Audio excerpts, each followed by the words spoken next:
Hello, this is an instructional video on how to use the Curriculum Planning Grid add-on for Google Docs to do curriculum planning and parent education using the parent education core curriculum framework that is being disseminated by the Minnesota Association for Family and Early Education.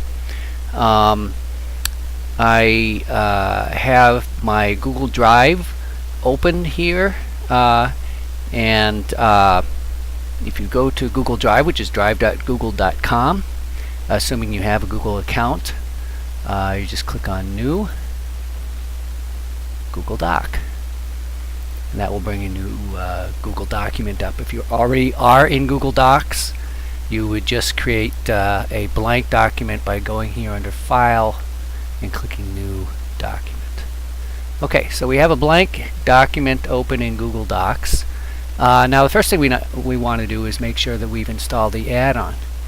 You go here under the add-ons menu, and I don't see the Curriculum Planning Grid add-on listed here, so I'm going to get add-ons, and it pulls up the add-on screen, and I'm going to search over here for Curriculum Planning Grid. Curriculum space planning space grid, and there it is.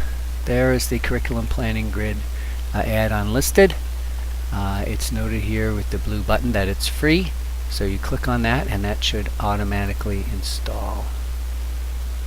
When you first install it, you have to choose an account. I'm going to use this account here, and then you have to allow it, you have to give it permission to do what it says it is going to do, basically editing a document in your Google Docs.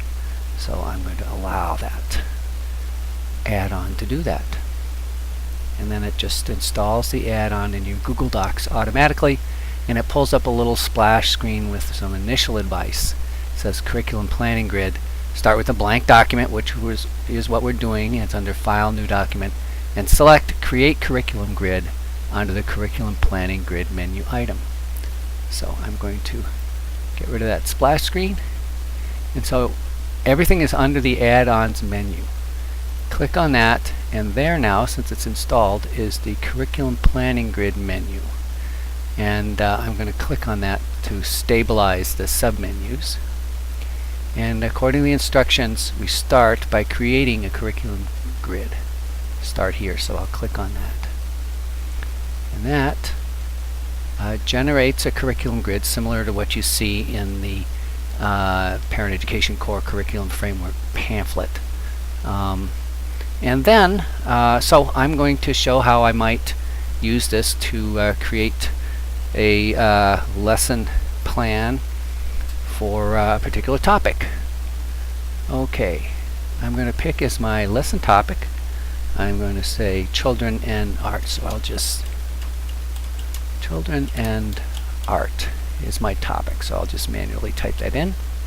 I'm going to, over here in the right hand column, I'm going to say this is session 1 or lesson 1. And now what we need to do is determine where this particular topic, as we plan on teaching it, fits in the core curriculum framework by identifying the indicators from the framework that apply. And so I'm going to go under our under the add-ons menu in the Curriculum Planning Grid submenu, and look, there's a heading that says indicators, and it has subheadings for the various domains and components of indicators in the core curriculum framework. And for children and art, I'm going to go down to early childhood development and creativity in the arts and look for indicators there. And under that, then we have a dialog screen that allows us to choose specific indicators that we feel may apply. I'm going to pick Provide Opportunities parents provide opportunities for their children to explore and experiment with a variety of art materials and experiences. I'm going to put that in there. And I'm going to say that they encourage participation in a variety of creative and artistic activities. Okay, so those two indicators, and I'm going to submit that. And you'll see the indicators are automatically inserted in the grid along after the domains, components, and categories that correspond to those indicators are looked up and also automatically inserted in the grid. That's a big time saver if you're using the core curriculum framework. Okay, so the next column is ideas for teaching methods, references, and resources, and of course you can put down what your teaching methods are by just sort of typing them in manually. But another thing you can do is get some ideas and suggestions by again going under the Curriculum Planning Grid menu and looking down here under Teaching Methods and clicking on Insert Teaching Methods. And there's a list of possible teaching methods that you might want to use in the lesson. It's a list that you could probably, if you're an experienced parent educator, come up with on your own. But for me, it helps to kind of just look over this list and periodically get ideas, maybe methods that I hadn't thought of for this particular lesson.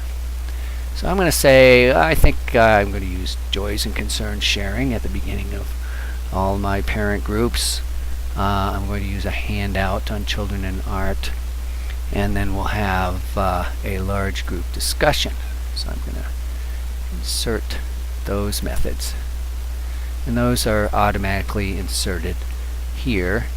Under the handout, I might edit it further manually by just designating what particular handout I might be using. In this case, I'm going to use a handout called Play-Doh Power. And then I might have some notes for the large group discussion.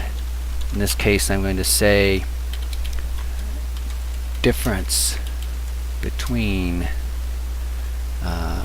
process and product art.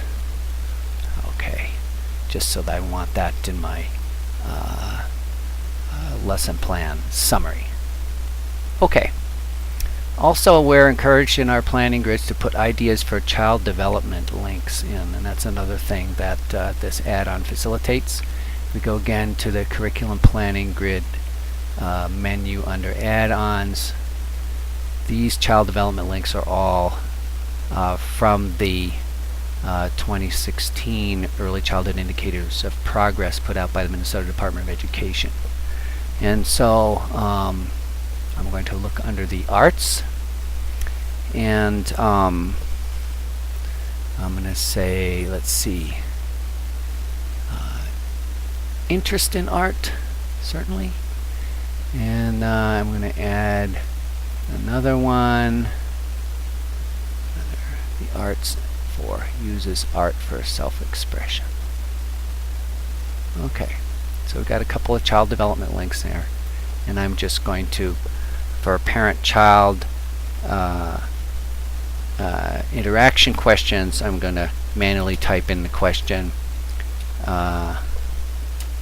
do the art activities in the early childhood room have the characteristics of process art? Something for the parents to think about while they're in the early childhood room. And that's my planning grid for the children in art topic. Okay, and next I'm going to generate. Now this allows you to generate either the format for a full lesson plan of the type that we would have, you would use in the Parent Education Core Curriculum Framework for creating permanent written curricula for other parent educators to use. But for me, when I'm just teaching, doing routine lesson planning for teaching, I just need a one-page lesson plan in front of me that tells me, reminds me what I was going to say and what I was going to do.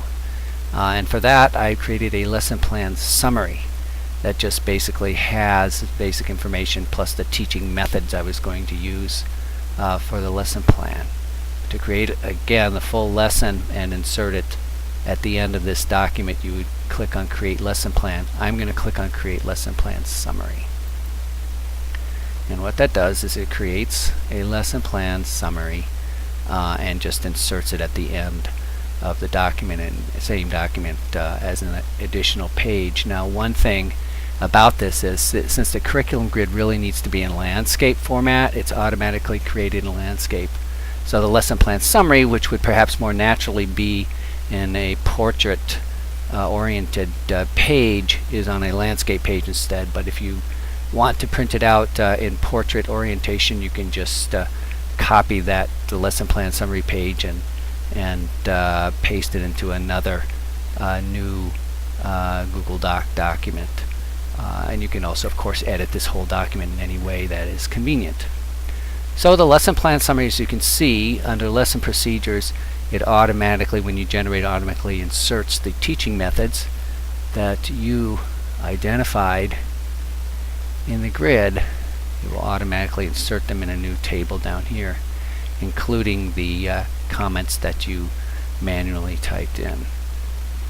And when I was doing lesson planning, I would just, for a specific lesson, put any other reminders that I needed in this type of form. So that's what I did. Alright, just for instructive purposes, I'm going to generate a complete lesson plan under Create Lesson Plan, and that sticks that at the end of the document. And this is more like the kind of lesson plans that you see in the Core Curriculum Framework pamphlet. The indicators are listed, and those are again pulled from the grid that you created. The parent-child activities questions are in the lesson plan. The child development links are there, in addition to, and the lesson procedures are just kind of listed at the beginning of the lesson procedures section. So you might have to cut and paste them into other parts of the lesson plan.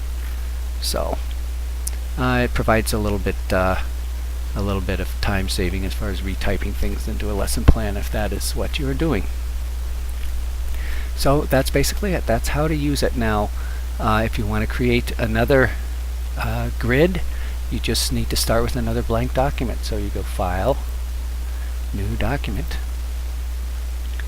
and then every time you open a new document, once you've installed it, your Curriculum Planning Grid add-on is still there in Google Docs, and you can create a new one just by clicking here, and you're started all over again. So that's how you use it.